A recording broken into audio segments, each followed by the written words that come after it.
The infrastructure is there, the systems and processes there, but it also allows for enough flexibility for all of the people within the organization to have a lot of autonomy, which is important because that's where the creativity fosters. I love to say we are a creative firm, and that doesn't mean just from a design perspective. Our business people are just as creative as our creative staff, and it takes everybody to have that open mind and to constantly problem solve and just be creative in every aspect of the organization. Welcome to episode 105 of the AFT Construction Podcast. I'm your host, Brad Levitt, and in this episode, I speak with Angela Harris, who is the CEO of Trio Design, and they are based out of Southern California. They've expanded. It's an amazing story how Angela has grown her company from herself as a designer to now 100 employees. We spoke about Wellness Week, which is a huge part of her company and her brand, and how important that is for customer retention and for the health and the mental success of her team. And then additionally, the acquisition, she acquired a design firm and the complexity of merging two design firms together and how they've built this into an amazing business. It's just an incredible story of growth, her focus, her resiliency and determination to build this business, and the success that she's had is just absolutely outstanding. So without further ado, let's get started.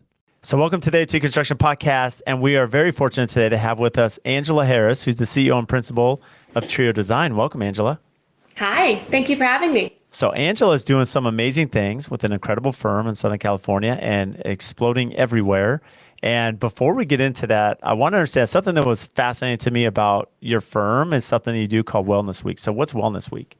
Oh my gosh, I love Wellness Week. So Wellness Week was born out of this idea probably 5 or 6 years ago. I think this is our 5th or 6th consecutive year of, we are a firm of 95 people and we are very passionate about design. And as a default, we kind of overwork and we get really excited and we just put all of our heart and soul into it. And one day I looked across the firm and I was like, oh my God, everybody needs a break. And so I had this aha moment, like, what if we just literally shut down the office for an entire week and we all came back re-energized, re-inspired, and ready to roll again? And it worked. It's amazing. I mean, just the complexity as I think about this. I mean, 95 people, first off, and we'll get into that because I made a note here. I just can't imagine just the management and complexity of, that large of a firm. But getting back to Wellness Week, it's very inspiring you do that, but that's a big commitment. I don't think people realize if you're an owner of that commitment and you think about payroll and cash flow, because in addition to that, I'm sure you have PTO. And so it's a big commitment investment for you in behalf of your team and company culture. Yes, it's a big commitment for the organization as a whole, obviously financially, but also it's a big commitment for our clients to say, hey, we understand you guys need a break. And so it's a big commitment all around, yeah. So how have your clients taken it? I mean, I'll speak. I'm sure a lot of your vendors, I know vendors we worked with in Europe, Italy specifically, they have times a year in August, right? Where they're shut down for 3 weeks, a month, and you have to figure your schedule around that. And we're just accustomed to that. So how is that for you and your clients? Have there been pushback from any of them? No, you know what? It is actually very well received. It's very well received from the industry, from the clients, from our employees. So we're very lucky in that regard. Obviously, when we first started it took a little bit of adjustment, but now that we're in our 5th consecutive year, we're very proactive in communicating when the week will be, and everybody's set up for success, and away we go. Now, with Wellness Week, is that something that you are doing as a company, an outing together, or are you just saying, hey, everybody, do your own thing, take some time off, disengage from your emails, your phone, and just go recharge that battery?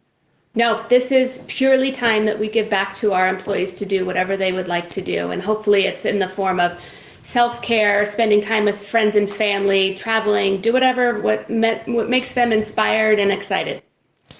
I would imagine just if I was an employee and working for you, Angela, and I'm thinking about that, how that would feel. It would make me more engaged throughout the year, right? It'd make me more inspired. And I'm sure you feel that too. I would imagine the feedback's been nothing but positive from everyone involved. Yeah, it's very well received. Everybody loves it. Everybody looks forward to it. And it definitely works, from a company perspective, people come back inspired, but more productive. So it's a win-win for everybody. Is there a certain time of year when you're saying 5 consecutive years, does that happen a certain month, every month, or does it change by year? It's different every year, and there's different factors that go into each. But I can say this year, one of our driving factors was we really wanted to make sure that the people that had families, specifically small children or so forth, that they had time to spend with them before back to school. So we did it really like a week or two before back to school hit, and everybody was so grateful. Lots of really cool things happen, lots of trips happen. Great quality time. I can relate to that, especially with a lot of kids going back to school, and just that week before, a couple weeks before, there's a lot of chaos, with back to school. And I like that thinking. I mean, to me, to do something in August as you've done, it's another way to think about it as a business owner, because I know a lot of companies, and we've done this, in the holidays, you'll maybe close the office, Christmas to New Year's, which works great. People could spend time with family, but at times it can be complicated with end of year closings or deadlines. And so really you have to look at that strategically as a company too, to make sure you're still not dropping the ball, but allowing the mental health of your employees to be first and foremost. Yeah, we do. We take mental illness and wellness of our employees very seriously. And so that's always our number one priority. But to combat, just the strategic component of it, we usually identify the week months in advance. So we have plenty of time to plan. We have plenty of time to communicate to our clients and our industry partners and vendors and so forth. And so there's just plenty of time for everybody to be set up for success.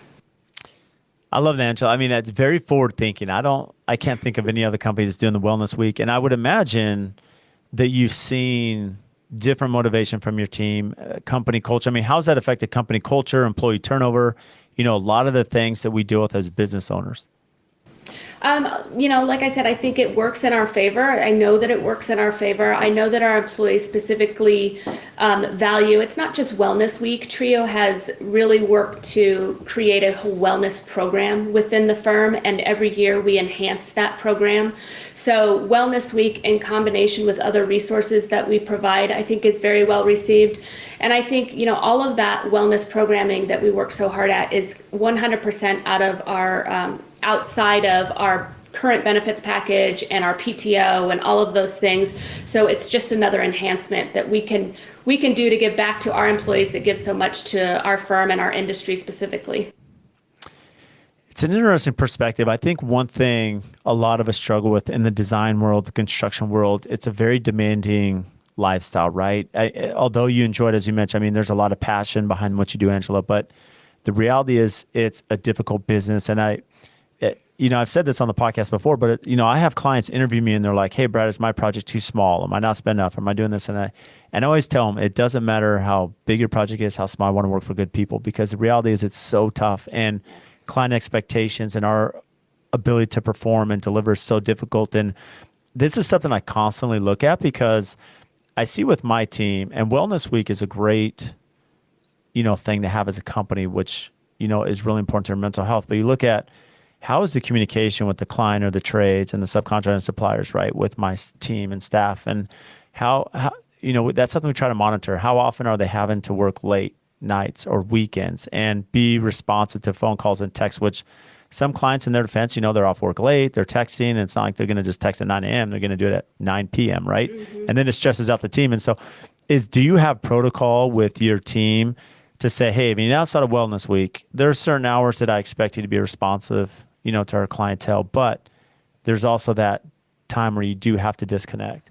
Yeah, I'm so glad to hear you say that, because I say it all the time. I think, people don't often voice that we do work in a very stressful industry. We work in a very demanding industry. I just said to my team on Friday, I said, outside of healthcare, where they're actually working to save lives, I think we're in the second highest stressed environment and industry there is out there. So it's good to have that visibility and to be aware and have that awareness of how stressful and how demanding the projects and the clients can actually be in the building industry. But I'd have to say we have amazing clients, and to answer your question as far as do we have certain protocols or things like that of when people or our team has to respond to clients, the answer is no.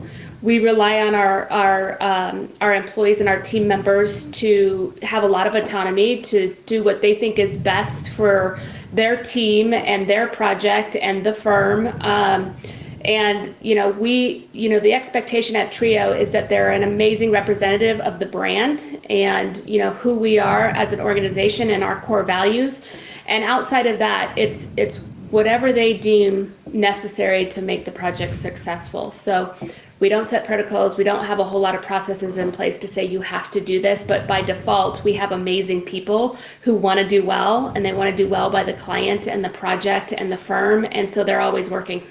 And it's one of the reasons why we had to force the issue of, okay, we know we love what we do, but we also have to, have that permission to pause. I love that. I mean, the reality is, and you spoke about this as well, is that people don't realize how stressful our job is, right? And this isn't a profession. If you're going into design or construction or architecture, there's a lot of customer service. You have to be very customer savvy. You have to understand how to set expectations. You have to understand how to deliver on those. And what's difficult for your job, Angela, as well as mine, is that it's not like you can control everything in your little sandbox here, because you're dealing with millions of products, vendors, specifications. And so the issue is, as you go down that line and you're working with products here and overseas and installers and fabricators and everything else, it's very complex. And as one of them drops the ball, it's a bad representation of you, your brand, your company, and it's a lot to manage, and it can take a toll on each of your designers and lead project managers. That's right. There's a lot of touch points in our industry to make us successful, and a failure for one is a failure for all, and a success for one is a success for all.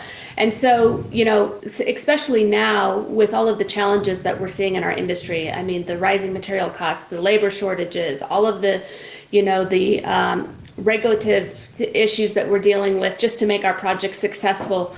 My philosophy or my strategy as CEO of Trio was, hey, we're going to be sure and take care of our people first, so that the people take care of the clients and the industry partners in which we value. So that was a very intentional strategy on our part as an organization, and we continue to lean into it year after year after year, and it only serves the firm well. Now, I want to touch on this because 95 employees, and it made my head spin when I'm thinking about that, because we have approximately 15, and they can be stressful at times. A lot of personalities to manage, and so how do you break up the the leadership, who they're accountable, the teams? Because one thing you said is, hey, they have autonomy, but the reality is, for them to understand that autonomy and be empowered, I mean, you have to have good leadership all the way down for all 95 of them, so that they are great brand representatives. So how does that break down to make sure these teams and the leadership there is all on the same page? So we have an amazing infrastructure at Trio, everything from a C-suite to a leadership team, to directors to project leads and designers. That's pretty much how we're structured from an infrastructure perspective. And then within those, within that infrastructure, there's teams. And so I think you hit on it. You just have to make sure that you have amazing leaders, amazing managers, people that want to continually evolve and reach a higher level, both professionally and personally, and that really believe in the vision and the brand. And so we really hone in on that at every single level. And then beyond that, making sure that they have the resources to be successful. So if they want to believe in the vision and the brand and do well, make sure that we're giving them the resources to do so. So it's funny. I mean, I really, in my 20-year career, I have gone from designer to up into CEO, and now my role is really, how can I best support the people within the organization to do what they're best at every single day, and to allow them to thrive. And I take that job very seriously. So that's how we do that. Well, yeah, it's very apparent. I mean, for you to have grown, from designer to CEO of a 95 members, in your talent, right, in your talent pool and in your firm. I mean, it's impressive to have that structure, and part of what, not just the management of each of you and your team and your leadership, but I think about backlog and job flow and development, right? Because what's funny about our industry, I'm sure it's the same for you, Angela, is you'll receive the contract. You're super excited about this new amazing project. You celebrate for probably 5 seconds, and now it's like, okay, what's the next one? We gotta go. We got to keep this. I mean, as a fee business, Yeah. This is a constant revolution, and we have to continue. So how does that play a role as far as the business development to make sure that the sales is representative of what the team you have on board? Yeah. Again, we have exceptional people in each of the departments in which we operate, and we have a lot of cross-departmental work going on every single day. So we have an incredible finance and accounting team. We have an incredible procurement team. We have an incredible sales and marketing team, to answer your question, people very dedicated to business development. And we have incredible design divisions. We have both a kind of production master plan community builder division that does a lot of model homes, sales centers, clubhouses. And then we also have a commercial division of designers that do a lot of high density apartment work, 55 plus clubhouse work, as well as hospitality. So, and again, amazing people in each one of those divisions or departments, and amazing people that know what it means to come together on a daily basis and align themselves with Trio's core values, which is collaboration and communication and all of those things that make an organization successful. And this is what's fascinating to me is that your company structure. I mean, as you mentioned, you're working in master plan communities, model homes, clubhouses, sales centers, right? Hospitality. I mean, there's apartments, even the high density stuff. There's so much complexity. Do you see a lot of crossover between your team members where, for one quarter they may be working on a high density apartment and the next quarter hospitality, or do you try to keep that somewhat in their wheelhouse, where it's constant? I think we recruit for well-rounded designers, and then we find out what they're really passionate about and we lean into it. And so a lot of my job also is making sure we have the right people in the right positions, and that we are identifying what really gets them going and what makes them passionate, and making sure they're in positions within the firm to have those opportunities. And so to answer your question, we seek out well-rounded designers, but by default they end up kind of pigeonholing them, not pigeonholing, but specializing in a certain area that really gets them excited, and we want to foster that. And I do like that process. I do like that mentality. This GE, especially if you're in the capital division, right, and you're working the finance side, a lot of them, they won't even bring them on and hire them in a certain role. I have a lot of peers that have done that, and it's a 2-year internship essentially, right? When you're hired on, they'll say, look, 6 months you're going to be investment banking, 6 months in hospitality, right, finance, and also all their different divisions. And what ends up happening as they do 6 months in each of the 4 areas, they'll say, this is what I love, right? This is what I'm good at. Yeah. This is my talent. And then their leadership structure sees that too. And that's really what you're doing. You're evaluating them, bringing someone who's well-rounded, but then you're where they're specialized is going to really give them the best opportunity to succeed. Yes, absolutely. 100%. And that is a very intentional strategy. And I think by default, everybody wins. The firm wins. The people within the organization wins, because they're in a position to give them the opportunity to work on the things that they're most passionate about. It's just amazing. And so this is where it's incredibly complex for me when you start thinking FF&E, right? And so, the furniture, the finishings, equipment, everything goes into it. And so how often on these projects are you actually doing the full turnkey, from design to install? And the complexity, if you're doing that aspect, just the staging, shipping, freight, management, procurement. Mm-hmm. That's why I was late to this. I was having a meeting on logistics. It is incredibly complex, and that's why you have to have the best of the best in each department. But I would say 99% of our work, to answer your question, is 100% turnkey. So it goes from A to Z. We start off with a core and shell building, a ground up construction. We take it all the way through the design process, from lighting to plumbing to finishes to so forth. And then we push it through into a phase 2, which is the FF&E and the procurement of the actual merchandise and installing. So 99% of our work is that, and we have an incredible procurement team to help support those efforts, a team of 10 actually, and they do nothing but take the designer's work, and they procure the merchandise, they track the merchandise, they work with the receiving companies to receive and inspect and install the merchandise along with the designers, and then we do a final walk with the client. So it's a very tedious process, and like you said, it's really important that you make sure that along the way, each one of those steps is met with accuracy and precision and excellence, so that you can get across the finish line and deliver an exceptional product for your client. Yeah, it's amazing, Angela, because I think you made that seem very, I don't want to say simple, but you made it seem very organized, which you are, of course, to pull this off. But the complexity, having been on this side of it, to understand when you're working on merchandise and procurement and long lead times that are even longer now, and deposits and what people don't realize, like even when you're buying all your furnishings, right? The inspection, when it's delivered, you have to inspect every piece, make sure it's it's not damaged. You're not sending it back, and then you have to store it and you have to stage it and then deliver it and install it. And so it's an incredibly complex process and organization that is amazing that you've got it down to the system you have. Well, just enough. Like I said, the infrastructure is there, the systems and processes there, but it also allows for enough flexibility for all of the people within the organization to have a lot of autonomy, which is important because that's where the creativity fosters. I love to say we are a creative firm, and that doesn't mean just from a design perspective. Our business people are just as creative as our creative staff, and it takes everybody to have that open mind and to constantly problem solve and just be creative in every aspect of the organization. And there's a different mentality there, which you're alluding to. I mean, you have certain people that are going to be very organized and they're thinking logically, right, as far as systems and procedures and ordering it like a director of operations, essentially. And then you have to have the creative mind too. You have the creative mind, but then you have the logistics side. And those two do have to speak to each other and communicate very often.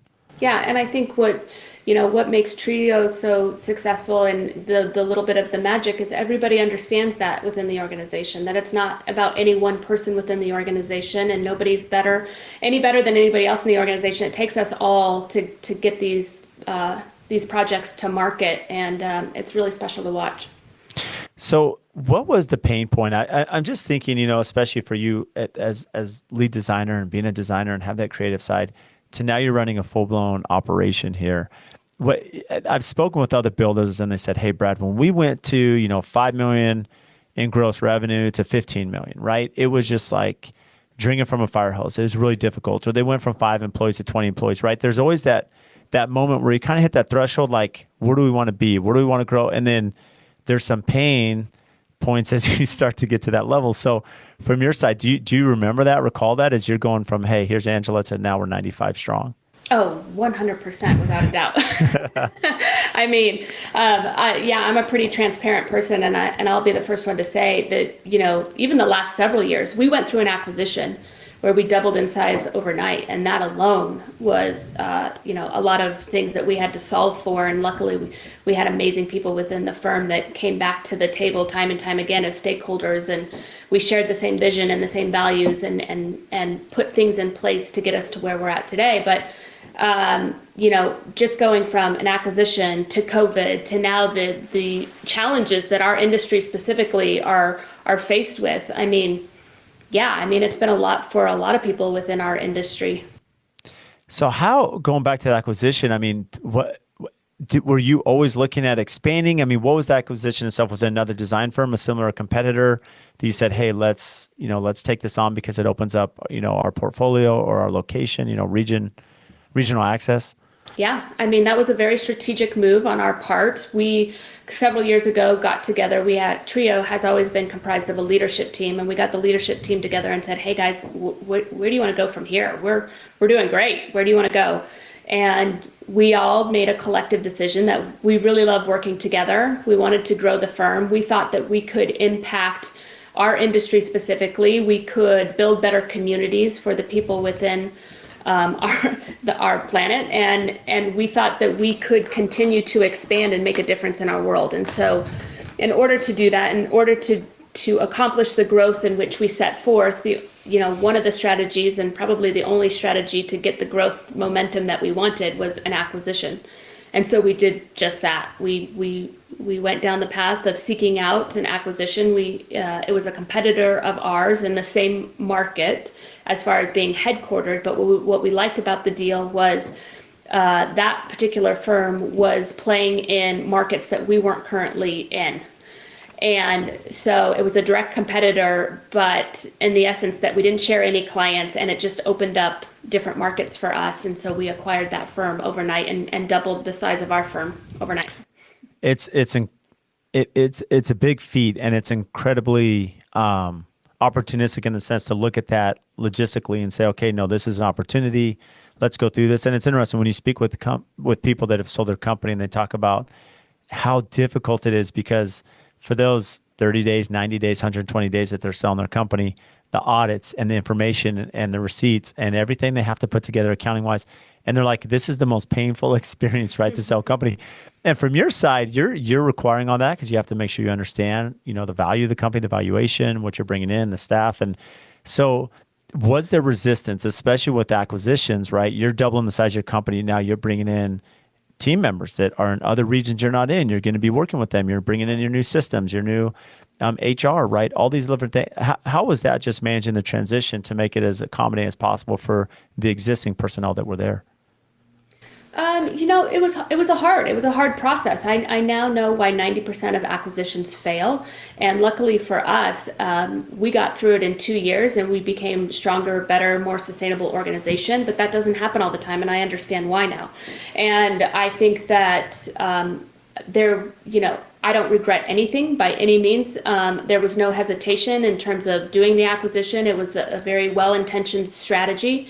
We did a ton of due diligence.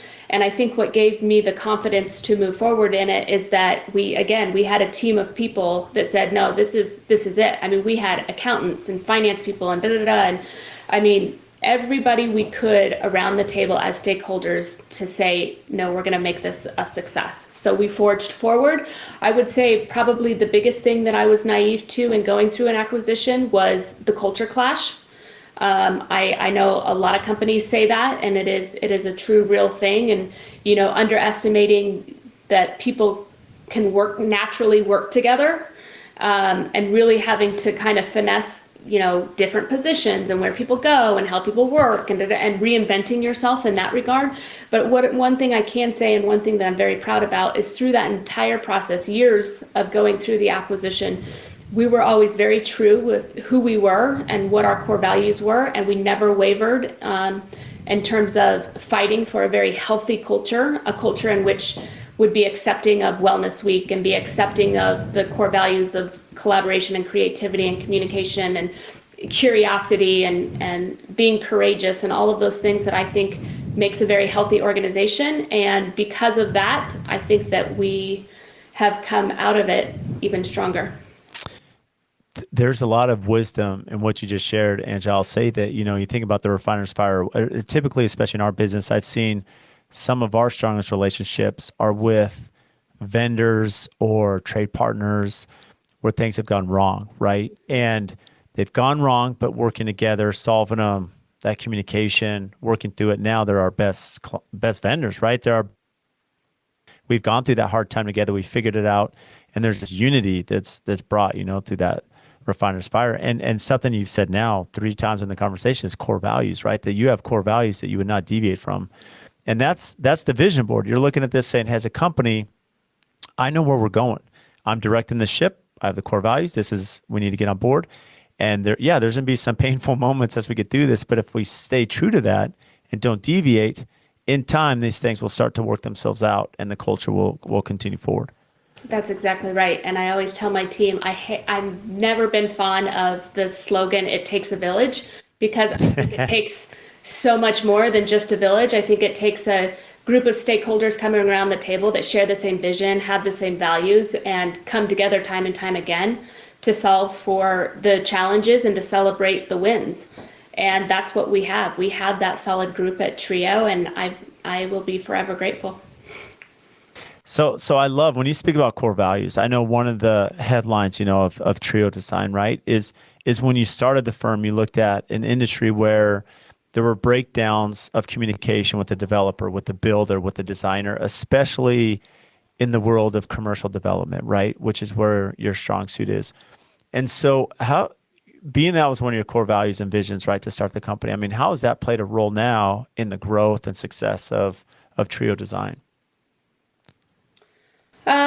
I think, when I started Trio 20 years ago, it was with the idea that we could be a different kind of partner to our builders and developers. And what I meant by that is, hey, we knew we were a strong creative partner because we're designers and we can come to the table and give you exceptional design. But I also knew a lot of designers that were friends of mine that were competitors and they could deliver amazing design as well. I think what made the difference is we didn't want to just be a creative partner. We wanted to be a business partner.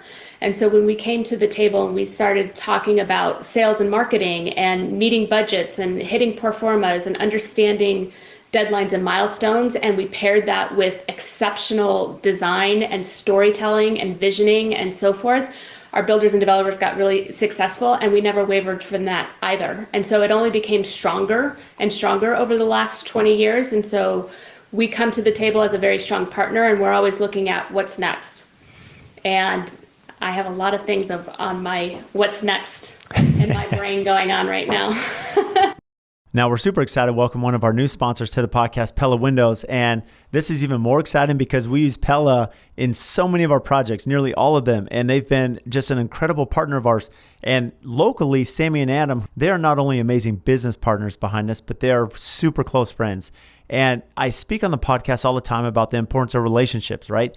Relationships with our customers, with our vendors, with our suppliers, because at the end of the day, I'm only as good as those that help our brand and assist us in our projects to take it from the ground up all the way to completion. And if we didn't have partners such as Pella, there's no way we'd be who we are today. Over the years, we've built this amazing relationship. When we call them or email them, they respond. They're quick. Their company culture, their integrity, their honesty, they are always there to do what's right for us and the customer. They can do anything from small replacement projects to large custom homes and even multi-million-dollar commercial projects. And also, when you think about their product line, they can do ultra contemporary, historical preservation, and large traditional projects. So for anyone, any scale, any size, they're the ones to call. They're here local. They have an amazing Instagram. Make sure and give them a follow to see what they're doing. So if you need windows and doors, give Sammy and Adam a call. We stand behind Pella. We love what they do, their culture, their brand, and especially their quality. And if you want to learn more about Pella Windows, check our show notes. We'll have everything tagged there so you can give them a follow and have their contact information to reach out. And now let's get back into the episode. It's one thing to think what's next project-wise, but to think what's next acquisition-wise, and as you're expanding the company, I mean, it's a relentless pursuit, right? That you're behind and that energy, so where does that come from? I mean, was that natural to you? I mean, just that entrepreneurship mentality or motivation, it's very unique to see that to someone that's as passionate as you are, Angela, and to continue to push the envelope, right? In growth and complexity and organization and leadership. Where does that come from? I don't know exactly where that comes from, but my grandparents had 10 kids and they all had a family business. And I grew up being surrounded by very hardworking, dedicated people. And as I came out of college and I really found what I was passionate about, which was the builder developer world and home building and new community work and really building community. And I could pair that with the business, the entrepreneur side of things. I was just in my wheelhouse, and it literally to this day, I still wake up with a fire in my belly. And then it really turned into, hey, I get to do my dream job and what I love to do, but now I get to do it with the people I love and the people that inspire me and the people that make me a better person. And then it's all over. I mean, it's really the thing that gets me out of bed is the people I get to work with every day. Yeah, there's a lot of truth to that because you have your personal family and you have your work family, and the work family, right? Though we spend a lot of time at work, all of us do. So if you have good company culture and enjoy the people you work with and are fighting these battles side by side, essentially, is that there's a camaraderie built, there's a friendship, and it just drives you a little bit more as their mentor. Yeah, well, and it's the same that holds true not only for the people internally, but the people externally. We have such amazing clients and such amazing industry partners. And to your point, we're a very relationship-based business. So when we have hard times in the industry, those relationships become even more important. And when you have those kind of people that share visions, I mean, we really can affect change in the types of communities that we're building. And that's important. Well, and especially as you think of the business development arm, sometimes we're a little short-sighted. I shouldn't say we, but in our industry as far as the value of that relationship or the communication process, because, having those systems in place and setting proper expectations and delivering on those, it leads to more work, it leads to more business development. And for you, where you're looking for repeat clients in the developer world, as you perform and you bring value, it's going to consistently put you on the top of the list when they're looking at their next venture. 100%. And it is our job, and we've earned the reputation in the marketplace. It is our job to come to the table and to be able to educate our clients on what's next. How do we know the consumer better than any other business or creative partner? And that's important. And that's what we come to the table with. So how often are you involved in the feasibility study of the developer? Because you work with a lot of developers and, commercial in that realm. And for these projects to be successful, master plan communities or, dense living. I mean, they're going to go through and they're going to understand the demographic. They're going to understand cost of construction, design, furnishings, all these elements. So how often do you get involved from the very beginning as they're working through the financing and the capital that's going to have to come to the table for these projects? Oh, it's a majority of my job now because, the firm is made up with such incredible designers as far as a visionary perspective that I spend most of my time on the research and development side. I spend most of my time working with developers when they're trying to pitch things to capital partners. So much of my time is spent there specifically because we want to be and continue to be on the forefront of our industry, and we want to continue to affect change. And the only way we can do that is by partnering with the right builders and developers on the front end. Very valuable. I mean, what people don't realize, I would imagine, is from your side too, is that part of the pitch to the capital partners and the investors is as these visions come to mind and they want to bring it to fruition, they have to have, first of all, they have to have their ducks in a row, right? They have to understand the cost. They have to understand the ROI, everything that goes into it. But part of that sales pitch is not just, a balance sheet or a projection here. It's also, here's the team, right? Here's Trio Design that has this credibility, right? They have this reputation. They're going to perform. They're going to hit, time is money. They're going to hit the deadlines. And here's the architect we're bringing on, and here's the contractor, right? And so that's part of the pitch too, is just the reputation you built, because that's how they're going to make this deal happen. Absolutely. I mean, so much of it on the front end is understanding your target market and what you're trying to accomplish and what's the intention behind the project and how do you articulate that. And then, a vision is only so good as the team that can execute, in my mind. So having that balance of knowing what's coming down the pipeline as it relates to our consumers, how to put the vision together, how to put the brand story together, and then have a whole team waiting, on the sidelines to execute, and not only execute, but execute with complete precision. I mean, you can't ask for much more than that. Oh, absolutely. So what keeps you up at night? The stress of the company, some of the pain points that you deal with regularly.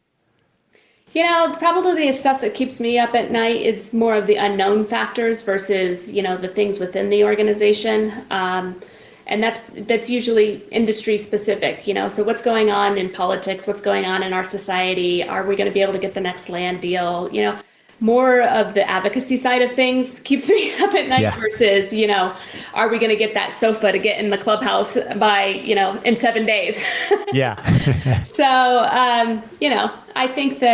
I think we have an incredible industry, one that I'm incredibly grateful to be part of, just because I do think that we can affect so much change in our world just by how we build and vision and execute on new communities. And that's really important to me. So, it's one of those things you never give up on.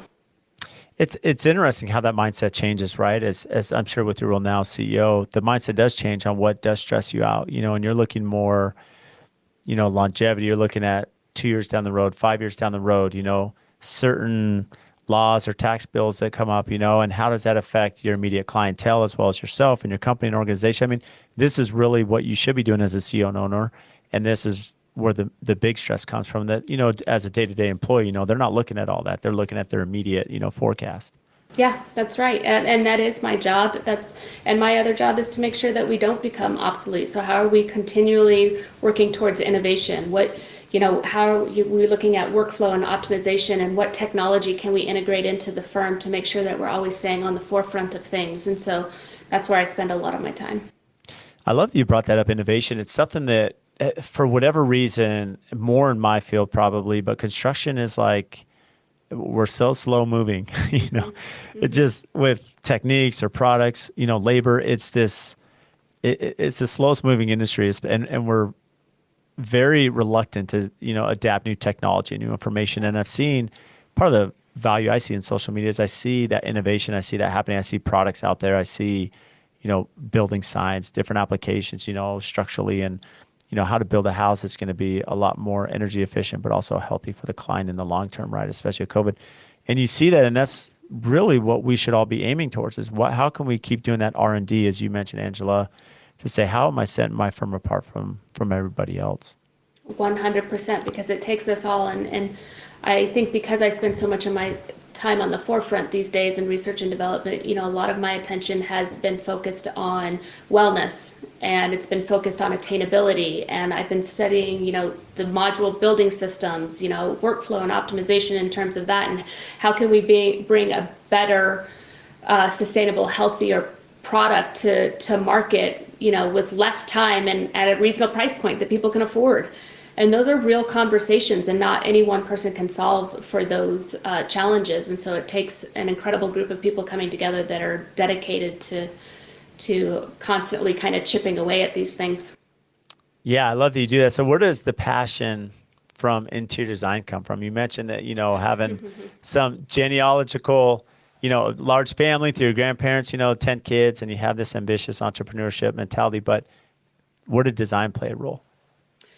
I think when I started out in college, I started out in business. I started out in marketing and design. I went straight into the business world, full force ahead. And I was like, this isn't creative enough for me. So I did end up going back for design, and then eventually on to get a master's degree in sustainable design. And once I got to that plateau of understanding how I could fuse those two worlds together, I really became passionate, because I could get both the business side of things, but also the creativity, and continue to do design work that I love to do. But it was just easier for me to fuse those things together into something I was really passionate about. You're doing design, trying to figure out the company, business development, the project you started on to what you're doing now, how did that transformation? Oh my God, it's like night and day. When I started my career in design, I was still going to school for design. And, I started off with residential clients. And, we all know as designers, like, you have to build your confidence up. Yes. You start making decisions, and you're like, oh God, I hope that paint color works. I hope those textiles work. Oh my God, that $10,000 sofa I just ordered in that custom COM fabric, I hope that comes out okay. Anyway, so you just end up building your confidence in that regard. And, the residential work led to working with real estate agents in terms of new community work. That led me to developers. And then once I was there with developers and policymakers and capital partners and so forth, I really could thrive, because I could still be designing and storytelling, which is something that I am super passionate about. How do we align the design with the brand position? How do we connect the dots? I'm very passionate about that. It allowed that creative outlet, but it also allowed me to use my real, hone in on my real business skills, which are understanding budgets, understanding what it means to bring it to market on time, and how much that's going to cost our developers if we don't bring it to market on time, and so forth. And so I literally went from a little one-off project, residential work, to these monster 400 unit multifamily projects, and they're just totally two different things. Well, and what's amazing about this is, you think about, I'm sure, your own career, Angela, and it's not like, yeah, I wish I would have known A, B, and C, maybe some more confidence, maybe understand pricing, how to do my structure, what's my time worth. But there is a fine balance as you're starting your company and you're growing, to the value proposition that you bring to the client, as well as the confidence and experience you have, right? And as you go over time, more confidence comes, more security as far as your knowledge of the industry, and to set proper expectations. And yeah, then the compensation will follow along the way. But there is a growth there, and it's hard to go back and say, well, I would have done this different, or I wish I'd known this, because really it's a journey to where you are now today. Oh, 100%. I don't regret one single piece of my journey, because I learned so much along the way. And to your point, that was part of it. I just, one of my things that I always say is I love coming around the table with really smart people. And so I always surrounded myself. I knew that I could deliver on the creative side of it, the design side of it. But then I got to a place where I wanted to be challenged and I wanted to learn. And so I put myself in very uncomfortable situations, and I listened some more, and then I listened some more. And then I took all of that knowledge and I started to apply it to other facets of the organization. And, that's never going to go wrong when you kind of, take a culture or adopt a philosophy of constantly learning. It's a great perspective to have, because the ability to listen, the ability to chase, and to understand and interpret what others are doing. And then at the same time, as you mentioned, when you surround yourself with people that are successful, that have been successful, and to see, just watch them. What are their attributes? How they communicate, right? How they handle their day to day, their schedule management, and then what are they pursuing? And as you listen and take note, and you start to apply these things, you're essentially getting that free education as you're tag teaming yourself along with these developers and successful entrepreneurs. Yeah. And then pretty soon the tables turn, and all of a sudden people want to sit around your table, and it's a fun dynamic. So going back to design, what makes a good design? What are things that you look at, that your team looks at, in evaluating that for your clients?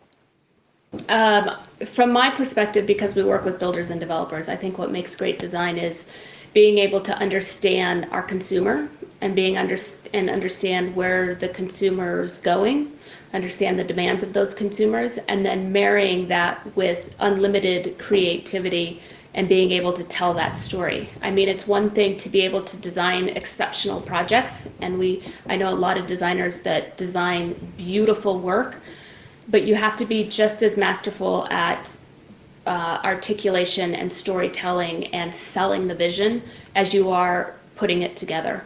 And so I think what makes great design is something that's very emotionally invoking and can tell a story and capture a vision and get people excited. And what's interesting is you've spoken about this a few times, even how we started this conversation about wellness, right? Wellness week, and you implement wellness into your designs, and this goes back to the R&D you've spoken about, is understanding the client, probably the project, and what they're trying to target, and going back to that feasibility study, what they're trying to achieve. By you understanding that and then implementing wellness, that's how you're able to manage and marry their vision to what you're creating. 100%. And the idea that we have developed a wellness program internally at Trio is very strategic, and it's very intentional, because I believe that it's very hard to live a well life in an unwell environment. And if we're not well, then we're not at our highest expression of creativity. And our clients and builders and developers hire us to be, and we are responsible for delivering that highest expression of creativity that we can. And so we all need to be well. So in addition to the Wellness Week, which is unique, I mean, I think it's really cool, honestly. I've never heard of a company doing that. I mean, like, as I mentioned, there's some that do it. I know there's a builder, Nick Schiffer, NS Builders, and what he does it for July 4th. Like, that's kind of mid-year, let's take a break, recharge. He gives them the week off for July 4th. Enjoy that time, summer. And again, Christmas or holidays, that season, but to do something as you're doing where it's just, hey, no, this is the goal. It's not we're just closing shop, but this is a true wellness week, and you need to take care of your mental health and yourself. It's just fantastic. Yeah. Yeah. And we pair that with other things within the organization that work towards wellness as well. It's not just Wellness Week. We have a one-story building that all of our creatives house out of, with the idea that they can have access to natural light at all times of the day. We have live plants within the environment. We promote walking meetings where people will go outside and walk for meetings versus being on this Zoom call, and pair that with Wellness Week. And then we also have a wellness coach, actually, that we make available to all of our employees on a day-to-day basis, and they can have one-on-one time with that person. And she also does what she calls weekly lives. And so she gets the organization together and does all this wellness stuff with them. So there's quite a few things that we do to make sure that our people are healthy. I love that you have those resources available. And then something else, what is the Trio Do Good initiative? Oh my gosh. This is one of my other passionate our little houses. So the Do Good initiative was Trio's commitment, and this has been around for years and years and years, that, the better we did as an organization, the more that we were going to give back. And so whether that was financial or whether that was our time or whatever it was, we could commit to always giving back. Even when the market goes down, we can give back our time. And when we're thriving financially, we can give back more financially. And so that is Trio's platform of pro bono work every year, and it changes from year to year in terms of what projects we're working on. This year we adopted a St. Francis house, which is across from St. Francis Hospital, and the idea is that it houses the families that have children in the NICU unit, and they don't have a place to go, but they have to be really close to the hospital 24 hours a day and work with doctors and so forth. So this gives them an environment where they can go, they can decompress, they can sleep overnight, their hotel rooms. So we're designing that project and a couple of other, smaller projects within that program. And then that program on a consistent basis has one charity of choice, which is the Exceptional Education Outreach Project or program in the Bahamas. And that works with, kids in the Bahamas that may be falling behind in the primary classroom for whatever reason, because they're struggling, academically, or they may have a medical issue. Like one of the kids in 5th grade couldn't read, and we found out that she couldn't hear. And once we fixed that, she was great. And so this program works to identify when kids are falling behind, take them out of the classroom, work with them one-on-one at their level, and then integrate them back into the classroom. So we work really hard with that organization. It's an exceptional organization. Lang, who has become a friend, is the executive officer of that program, and we work not only on the board, but we work to support that program and to also build small schoolhouses so they have a safe, secure environment to which to learn in.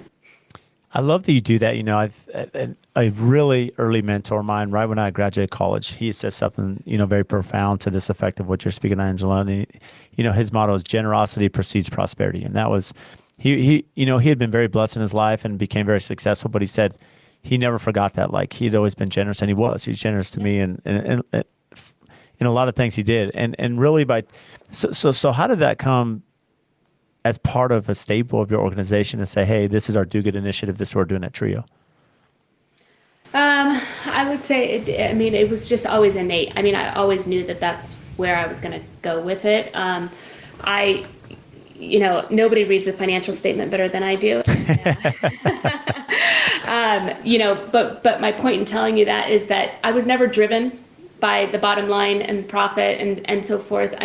Obviously it's important, but what drives me is the more successful we are, the better that we become as an organization, the more freedom and flexibility we have to give back to our communities. And whether that's with our design work, or whether that's building schools, or whatever it is, I believe that, affecting change is important.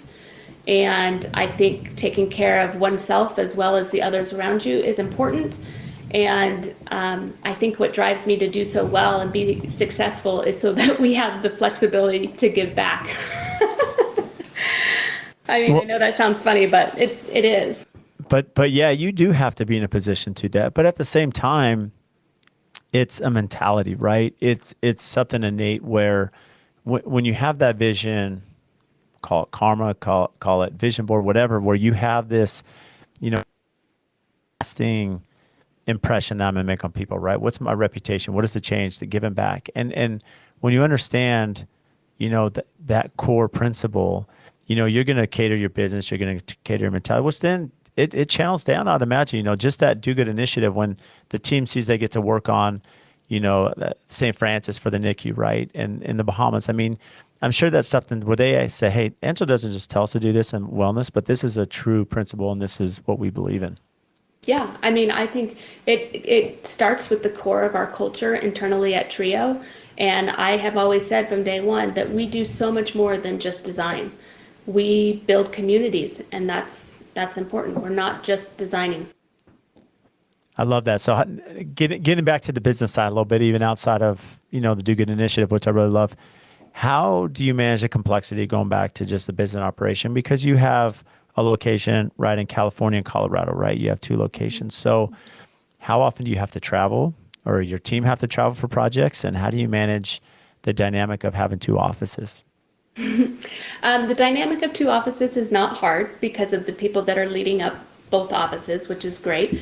To answer your question, do we travel? Yes, I travel every week. A lot of the team members travel every week, but that's pretty much project specific because we're meeting with clients, presenting, installing, so forth.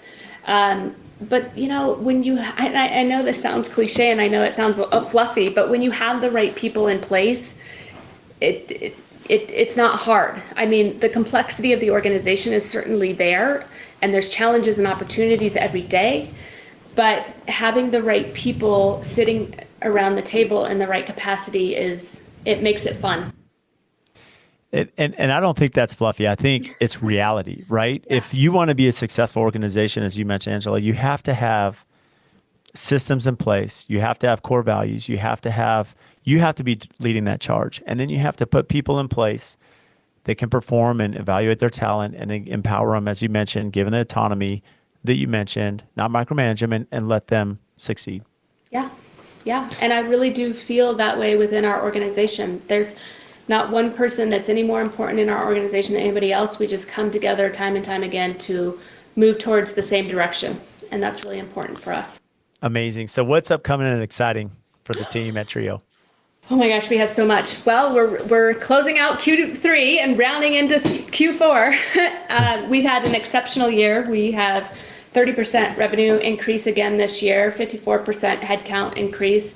We are running full charge into the wellness initiative and what's going on in that part of our industry and how we can affect change in our own projects, both on the multifamily side and the builder to side as it relates to wellness. I am very keen on the attainability perspective of that.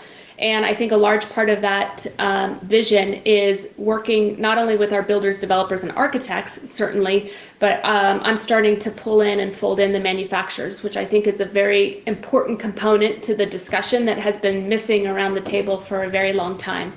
And so I am very excited to have more discussions with, all stakeholders involved so that we can accomplish our goals of wellness and attainability in our industry. Oh, it's been amazing, Angela. I mean, it's just, this conversation has really excited me. I've been looking forward to this, just to understand the operation. I don't want to say envy, but I admire what you're doing and what you're creating with Wellness Week, with such an incredible team, the projects you have, your portfolio, your website. I mean, everything you're doing is just, you're really setting the bar for our industry. And it's good because we all need people to chase and people to, to pattern after. So thank you for that example. And so where can our listeners find you? Oh, you can always find me on the website, which is triodesign.com. You can find us on Instagram, and you can find us on Facebook.